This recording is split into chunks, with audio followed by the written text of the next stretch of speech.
বন্ধুরা, welcome to Sanjida's world. সবাই কেমন আছেন? আশা করছি সবাই অনেক ভালো আছেন। বন্ধুরা, আমি অনেক ভালো আছি।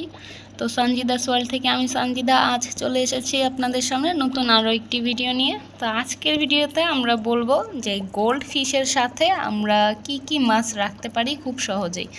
তো আমার এই অ্যাকোয়ারিয়ামটা কিন্তু মূলত গোল্ড ফিশের জন্যই বানানো হয়েছে।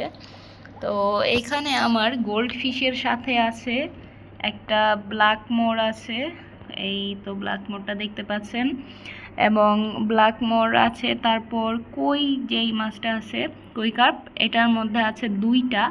এবং সবচেয়ে কিউট যেটা আমার কাছে ভালো লাগে গোল্ড ফিশের পাশাপাশি, সেটা হচ্ছে রেড ক্যাপ ওরান্ডা।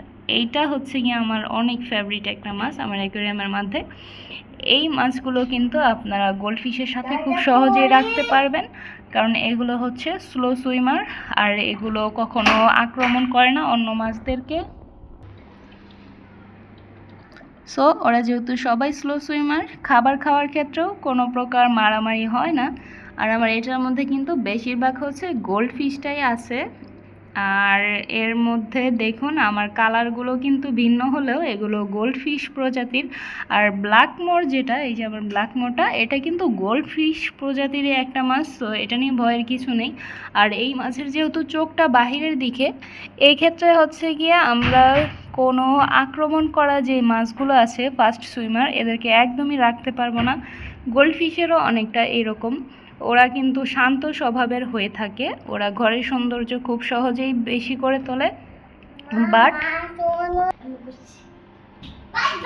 আবার শুধু আক্রমণ করে ওই মাছগুলো না, যেমন ছোট মাছের মধ্যে আছে ব্যাটটা বা মলি ফিশ আছে, গাপ্পি ফিশ আছে, ওগুলোও কিন্তু আমরা গোল্ড ফিশের সাথে রাখতে পারবো না, ওদেরকে আলাদা রাখতে হবে।